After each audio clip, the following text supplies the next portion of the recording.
My name is Joe Cornforth, and I am representing the Church of Christ in Weyburn. Today's reading is from the book of 1 Samuel, chapters 9 through 12, and I will be reading from the New International Version Bible. Chapter 9.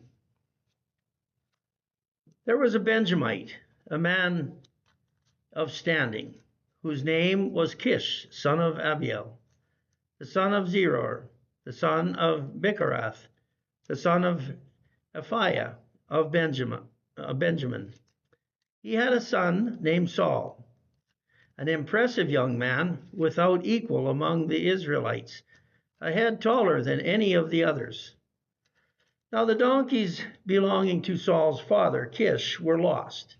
And Kish said to his son Saul, "Take one of the servants with you and go and look for the donkeys."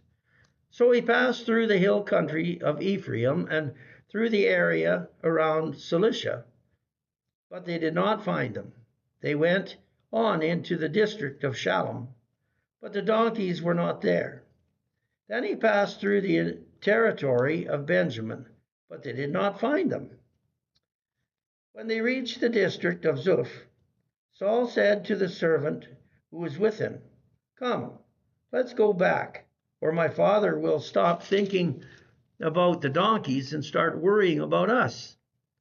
But the servant replied, "Look, in this town there is a man of God.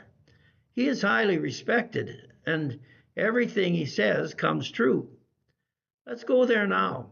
Perhaps he will tell us which way to take." Saul said to his servant, "If we go, what can we give the man? The food in our sacks is gone.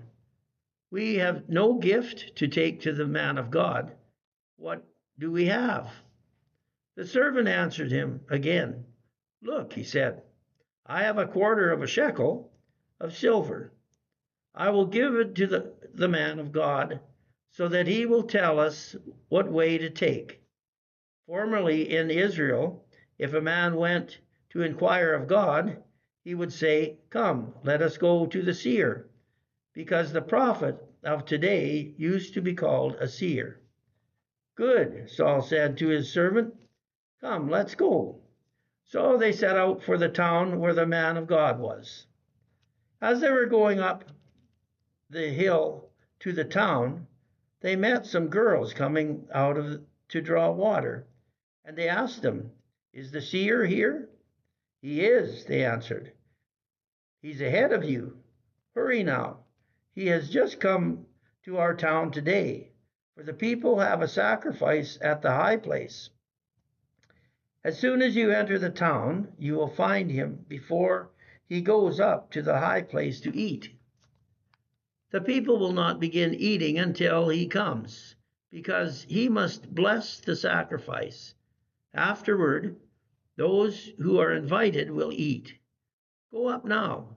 You should find him about this time." They went up to the town, and as they were entering it, there was Samuel coming toward them on his way up to the high place. Now the day before Saul came, the Lord had revealed this to Samuel. "About this time tomorrow I will send you a man from the land of Benjamin. Anoint him leader over my people Israel. He will deliver my people from the hand of the Philistines. I have looked upon my people, for their cry has reached me." When Samuel caught sight of Saul, the Lord said to him, "This is the man I spoke to you about. He will govern my people." Saul approached Samuel in the gateway and asked, "Would you please tell me where the seer's house is?" "I am the seer," Samuel replied. "Go up ahead of me to the high place, for today you are to eat with me, and in the morning I will let you go and will tell you all that is in your heart. As for the donkeys you lost 3 days ago, do not worry about them. They have been found. And to whom is all the desire of Israel turned, if not to you and all your father's family?" Saul answered, "But am I not a Benjamite from the smallest tribe of Israel? And is not my clan the least of all the clans of the tribes of Benjamin? Why do you say such a thing to me?" Then Samuel brought Saul and his servant into the hall and seated them at the head of those who were invited, about 30 in number. Samuel said to the cook, "Bring the piece of meat I gave you, the one I told you to lay aside." So the cook took up the leg with what was on it and set it in front of Saul. Samuel said, "Here is what has been kept for you. Eat, because it was set aside for you for this occasion, from the time I said I have invited guests." And Saul dined with Samuel that day. After they came down from the high place to the town, Samuel talked with Saul on the roof of his house. They rose about daybreak, and Samuel called to Saul on the roof, "Get ready, and I will send you on your way." When Saul got ready, he and Samuel went outside together. As they were going down to the edge of the town, Samuel said to Saul, "Tell the servant to go on ahead of us." And the servant did so. "But you stay here a while, so that I may give you a message from God." Chapter 10.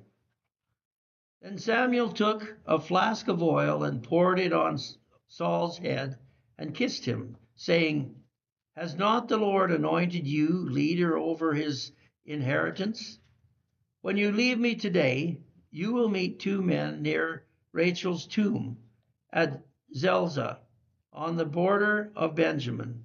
They will say to you, 'The donkeys you set out to look for have been found, and now your father has stopped thinking about them and is worried about you. He is asking, "What shall I do about my son?" Then you will go on from there until you reach the great tree of Tabor. 3 men going up to God at Bethel will meet you there. One will be carrying 3 young goats, another 3 loaves of bread, and another a skin of wine.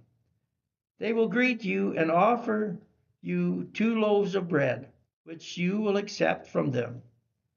After that, you will go to Gibeah of God, where there is a Philistine outpost.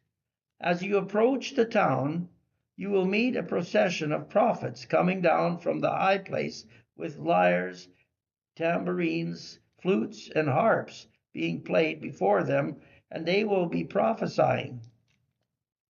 The Spirit of the God of the Lord will come upon you in power, and you will prophesy with them, and you will be changed into a different person. Once these signs are fulfilled, do whatever your hand finds to do, for God is with you. Go down ahead of me to Gilgal. I will surely come down to you to sacrifice burnt offerings and fellowship offerings, but you must wait 7 days until I come to you and tell you what you are to do." As Saul turned to leave Samuel, God changed Saul's heart, and all these signs were fulfilled that day. When they arrived at Gibeah, a procession of prophets met him. The Spirit of God came upon him in power, and he joined in their prophesying. When all those who had formerly known him saw him prophesying with the prophets, they asked each other, What is this that has happened to the son of Kish? Is Saul also among the prophets?" A man who lived there answered, "And who is their father?" So it became a saying, "Is Saul also among the prophets?" After Saul stopped prophesying, he went to the high place. Now Saul's uncle asked him and his servant, where have you been?" "Looking for the donkeys," he said. "But when we saw they were not to be found, we went to Samuel." Saul's uncle said, "Tell me what Samuel said to you." Saul replied, "He assured us that the donkeys had been found." But he did not tell his uncle what Samuel had said about the kingship. Samuel summoned the people of Israel to the Lord at Mizpah and said to them, "This is what the Lord, the God of Israel, says. I brought Israel up out of Egypt, and I delivered you from the power of Egypt and all the kingdoms that oppressed you. But you have now rejected your God, who saves you out of all your calamities and distresses. And you have said, 'No, set a king over us.' So now present yourselves before the Lord by your tribes and clans." When Saul brought all the tribes of Israel near, the tribe of Benjamin was chosen. Then he brought forward the tribe of Benjamin, clan by clan, and Matri's clan was chosen. Finally, Saul, son of Kish, was chosen. But when they looked for him, he was not to be found. So they inquired further of the Lord, "Has the man come here yet?" And the Lord said, "Yes, he has hidden himself among the baggage." They ran and brought him out. And as he stood among the people, he was a head taller than any of the others. Samuel said to all the people, "Do you see the man the Lord has chosen? There is no one like him among the people." Then the people shouted, "Long live the king!" Samuel explained to the people the regulations of the kingship. He wrote them down on a scroll and deposited it before the Lord. Then Samuel dismissed the people, each to his own home. Saul also went to his home in Gibeah, accompanied by valiant men whose hearts God had touched. But some troublemakers said, "How can this fellow save us?" They despised him and brought him no gifts, but Saul kept silent. Chapter 11. Nahash the Ammonite went up and besieged Jabesh Gilead. And all the men of Jabesh said to him, "Make a treaty with us, and we will be subject to you."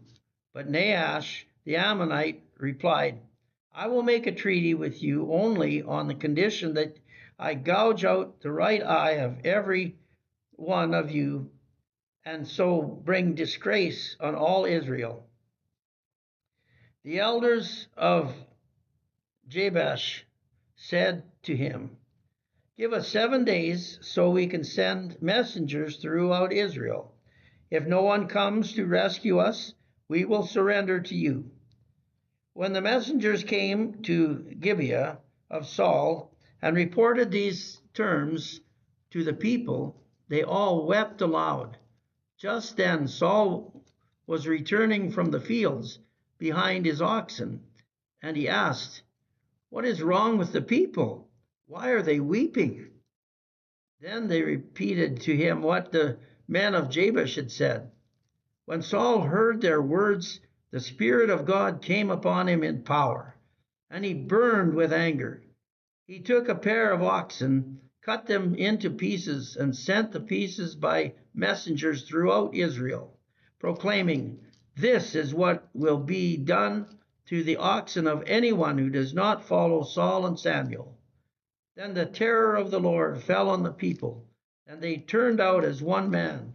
When Saul mustered them at Bezek, the men of Israel numbered 300,000, and the men of Judah 30,000. They told the messengers who had come, "Say to the men of Jabesh Gilead, by the time the sun is hot tomorrow, you will be delivered." When the messengers went and reported this to the men of Jabesh, they were elated. They said to the Ammonites, "Tomorrow we will surrender to you, and you can do to us whatever seems good to you." The next day, Saul separated his men into 3 divisions.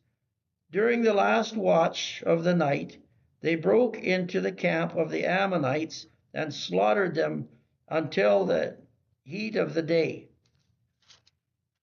Those who survived were scattered so that no 2 men were left together. The people then said to Samuel, who was it that asked, "Shall Saul reign over us? Bring these men to us, and we will put them to death." But Saul said, "No one shall be put to death today, for this day the Lord has rescued Israel." Then Saul said to the people, "Come, let us go to Gilgal, and there reaffirm the kingship." So all the people went to Gilgal and confirmed Saul as king in the presence of the Lord. There they sacrificed fellowship offerings before the Lord, and Saul and all the Israelites held a great celebration. Chapter 12.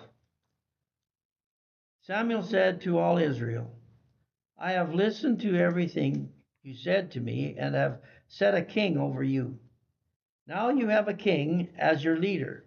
As for me, I am old and gray, and my sons are here with you. I have been your leader from my youth until this day. Here I stand. Testify against me in the presence of the Lord and his anointed. Whose ox have I taken? Whose donkey have I taken? Whom have I cheated? Whom have I oppressed? From whose hand have I accepted a bribe to make me shut my eyes? If I have done any of these, I will make it right." "You have not cheated or oppressed us," they replied. "You have not taken anything from anyone's hand." Samuel said to them, "The Lord is witness against you, and also his anointed is witness this day, that you have not found anything in my hand." "He is witness," they said. Then Samuel said to the people, "It is the Lord who appointed Moses and Aaron and brought your forefathers up out of Egypt. Now then, stand here, because I am going to confront you with evidence before the Lord as to all the righteous acts performed by the Lord for you and your fathers. After Jacob entered Egypt, they cried to the Lord for help, and the Lord sent Moses and Aaron, who brought your forefathers out of Egypt and settled them in this place. But they forgot the Lord their God, so he sold them into the hand of Sisera, the commander of the army of Hazor, and into the hands of the Philistines and the king of Moab, who fought against them. They cried out to the Lord and said, "We have sinned. We have forsaken the Lord and served the Baals and the Ashtoreths. But now deliver us from the hands of our enemies, and we will serve you." Then the Lord sent Jerubbaal, Barak, Jephthah, and Samuel, and he delivered you from the hands of your enemies on every side, so that you lived securely. But when you saw that Nahash, king of the Ammonites, was moving against you, you said to me, "No, we want a king to rule over us, even though the Lord your God was your king.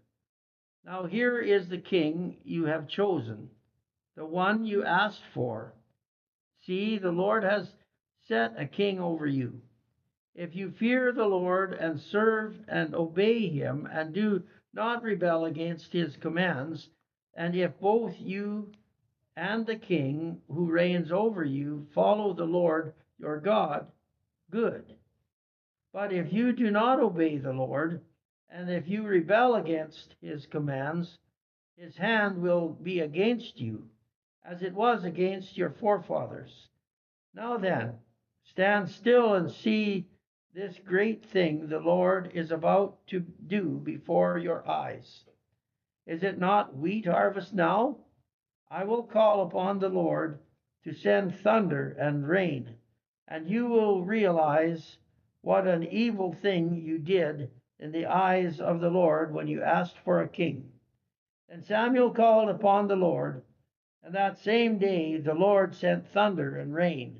So all the people stood in awe of the Lord and of Samuel.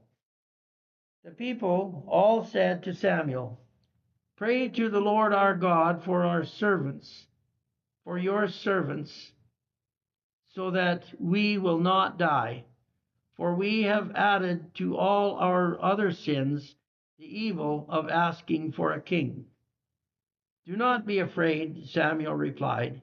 "You have done all this evil, yet do not turn away from the Lord, but serve the Lord with all your hearts. Do not turn away after useless idols. They can do you no good, nor can they rescue you because they are useless. For the sake of his great name, the Lord will not reject his people, because the Lord was pleased to make you his own.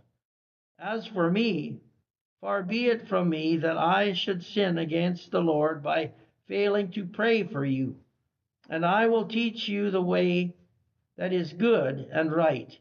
But be sure to fear the Lord and serve him faithfully with all your heart. Consider what great things he has done for you. Yet if you persist in doing evil, both you and your king will be swept away." The word of the Lord.